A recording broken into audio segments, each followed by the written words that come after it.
Would you still do it today? Not at all. I regret every bit of it.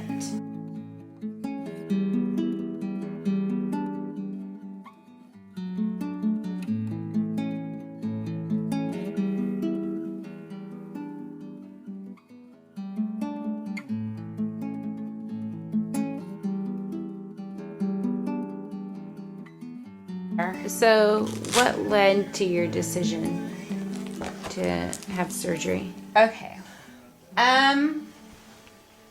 It's at that time, which the process started, I want to say like 2003, 2004, somewhere around there. And this was so much fun. Kendra and I were Britney Spears. Skinny Beginning Britney and MTV Awards or whatever Britney. That's hilarious. We loved it. So funny. I love it too. And at the party, people were like, "You're really brave to be sporting that." This was just before my surgery, maybe 5 months or so, but it was a huge process. And long story short, You're not even that big, actually. When you look back now, what do you think? I wish I never had done it, but well, the point of the matter is they scare you half to death. You're gonna have a heart attack. You're gonna have this. You're gonna have that. And so you must do this surgery. And they put it on your head like, oh my God, I'm going to die. Then I'm unattractive. And you had pressure from the surgeons. Yeah. It's just all, what do you call it? Like, I don't know. They put you through like a herd of cattle. It's just all, is it the word it wasn't even, or government or propaganda? Yeah, there you go. Make you go to these seminars where people give their testimony about how wonderful the surgery is. So it kind of pumps you up like. So, where is I getting at? There is nobody that they have that stand up and talk about the negatives of the surgery. And everyone that I've met that's had this surgery has had some kind of negative reaction. So you went in, how did you feel when you went in for the surgery? What was your state of mind? After all that you've been taught and educated, did you Google search any of the... That wasn't really... that prominent at that point in time. People didn't do that. Huh? Access to did that, you know anybody else who had gone through the same surgery? And it was successful for them? Well, they had just had it prior to me having it. And now, after we all had it, and it's been, years, there's all these complications that have come about. I need to get into some kind of support group if they have one. I am suffering internal organ failures due to the surgery. Very serious, very bad. I've had nonstop diuretic problems, which were supposed to like go away after the first year. Never have gone away. I know people that have had seizures. A good friend of mine lost all her teeth. Actually, and then another person, her teeth are pretty rotten too. Like, did you hear any of this before you went in? Not a thing. So, I would like to be rebellious and go to, well, now I don't think it's so like that like it was. It was just a thing to do. Quick fix. And I think now because of all, people are really doing the research or know people that have had these complications. So it's not like it was when I had mine. Anyway. How long, what year was it? It was the year before Rand started kindergarten, so. Okay. No, I'm not going to. Okay, she must have been born in 2002. Yeah. 2007.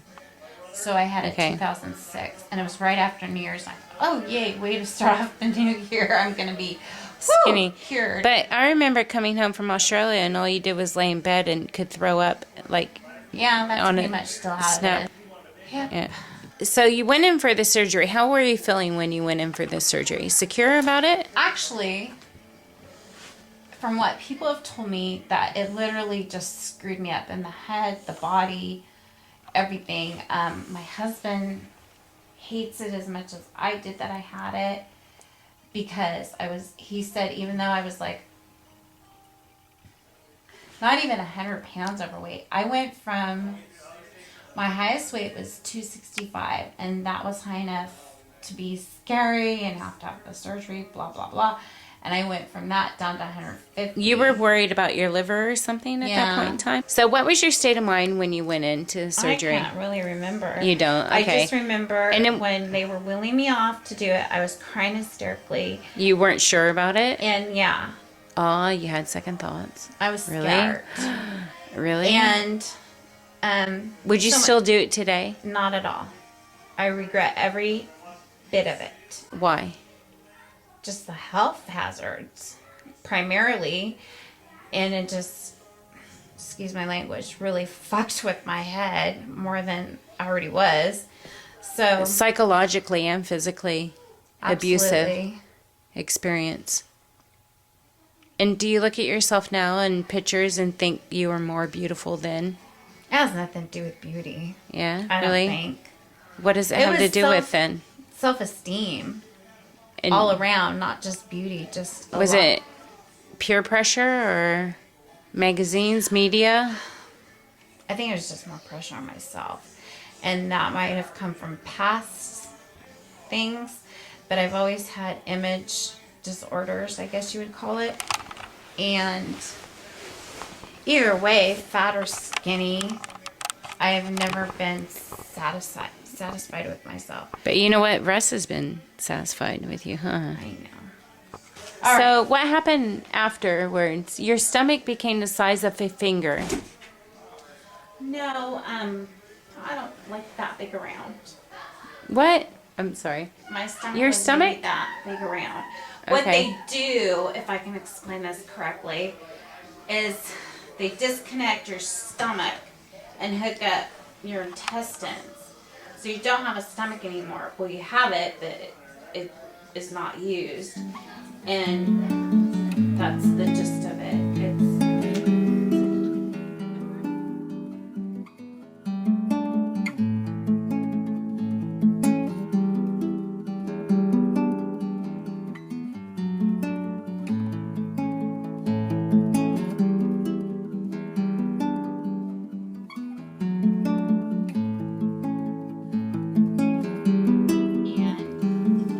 And this is, okay, so you had the gastric band surgery, you went through all that. No, not band, bypass. Completely different thing. What is it that you had? The band, they just put a band on your stomach. Okay. So, you're not, your whole system. What'd you have then? Done. I had the bypass, which I was explaining earlier, where they disconnect my stomach and type your intestines or do something, cut off your part of your intestines or something to that effect. I'm not quite sure. See, that's how knowledgeable the whole thing was, but that's the gist of it. So I no longer have my stomach functioning. It's just... So you went into the surgery not even knowing for sure what you were going into. Well, the procedure, yes. The complications and side effects, no, because it's all total fraud. It is. Just to make money. Yeah, okay. And did I explain this already about the testimonies and stuff that people gave? Vaguely. About how it changed their lives and made them so much better, blah, blah, blah. Well... So you're sold on this kind of propaganda. Exactly. Okay. The propaganda. Yeah. I refer to it as cows going through the auction line. Yeah. Okay. Pretty much. Which we relate to line, yeah, being in our history. Line, the next cow that's getting milked. Anyhow, that's exactly what I feel like was one of those cows. Literally and figuratively, I guess you could say. The first week, you're only allowed liquids, like broth and stuff. Within a year, are you expected to be a normal functioning person? Well, what were the expectations? Okay, then the second week, you could eat like Jello pudding, blah blah blah, and then gradually go from there. And they have those lists of what you could eat, and I followed it.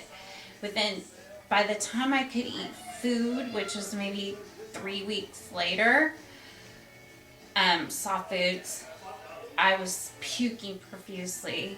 I couldn't even like swallow food. It would come up before I even fully swallowed it. So we immediately went to the doctor. And by the way, I couldn't do this surgery here. I had to go to Fresno, which is, 2 hours away, every time I had to go for checkups and whatnot. It wasn't even available in Modesto. Mm-mm. But Fresno? So, Fresno? That's odd. Okay. And I was...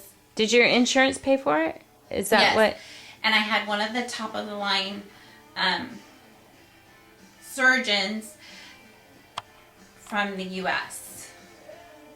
So he was like the best of the best. Okay. And... So total faith in the surgeon. And I don't... Do you still have faith in him? Or do you think I something... don't even go. I'm supposed to go for yearly checkups and blood work and all that. Why don't you go? There's really no point to it when I have all these other issues going on. Okay, so the first complication. Well, just by the time I was able to eat solid foods, I couldn't. So I had And you to were go. only eating a couple nuts a day or something? Hmm? Weren't you only eating a couple nuts a day and that's all you could have for a while? Yeah, it was very slim pickings, and whatever I did eat, this is the point, I would regurgitate before I even fully swallowed it almost. So went back to the doctor, and I had the procedure where they put the scope down your throat, and I don't remember how to pronounce it. The colon's up the other way. Colonoscopy, yeah. Anyway. Okay. Stethoscope. I had ulcers. I had bleeding ulcers. So that was the first complication. I had to go back twice to have this procedure done. You didn't have the ulcers before, previously? Not bleeding ones. Okay. So, long story short, that was the beginning of the turning point of my life and my health. And basically, from this awesome surgery I had, I've had nothing but health issues. But you did get skinny for a bit. And how'd you feel when you were skinny? Because you were sick all the time, it's hard to enjoy. Sick, yeah. It's like, who cares you're skinny, you're sick. I've been sick since the surgery. Day I had the surgery. Yep. And I lost 100 pounds and gained more than half of it back. Yep. Then lost it again because of complications, I believe, truly, from the surgery. Yeah. Anywho. You started with the ulcers. Then what happened after the ulcers? You just listed like 5 different things that went so It's fast. just been complications after complications.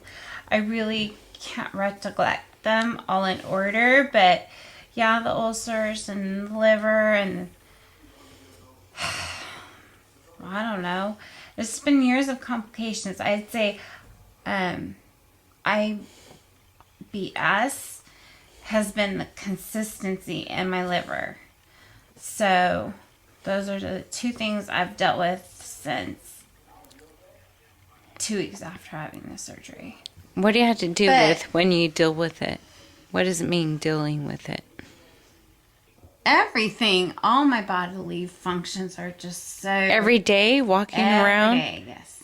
Okay, so... Gosh, I sound pathetic. I don't know. Physically, Jen, mentally, I felt like... Do you think that if I were here and a little bit more present in your life, you would have changed your mind on that? No, because I was so hell-bent and I was scared. But the thing is, I'm pretty influential in the sense that I was totally against it, but I was in Australia. I talked to my neighbors about it, and they're like, that's the worst thing she could possibly do. I'm like, what do I do about it? Selling my soul to the devil. That's exactly. I felt helpless, actually. I knew you shouldn't do it from the beginning. I'm like, why don't you just exercise? I sent you I sent you this Japanese suit. I know. Did this. And I did it all. I walked. The Carmen Electra disc workout. In fact, when I started plummeting, I was working. But the thing is let me finish what I'm saying. I was working at a home daycare, and I got an hour lunch. And I swear to you, all that's holy. I spent 45 minutes walking around her neighborhood. I had a path. And then I'd come back and like clean up or whatever. So that's what I did for a year. And I never lost a pound. And I watched what I ate. I've always been, I mean, due to insecurities and whatnot growing up, been very self-conscious, and my weight's always been an issue, up and down, up and down, up and down.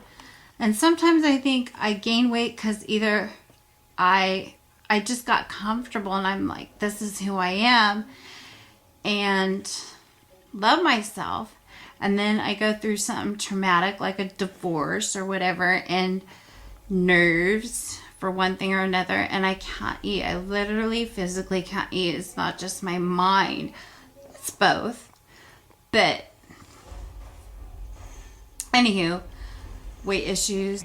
I'm way better than I was a year ago. And as you were asking about the walking and stuff, I can't walk without falling.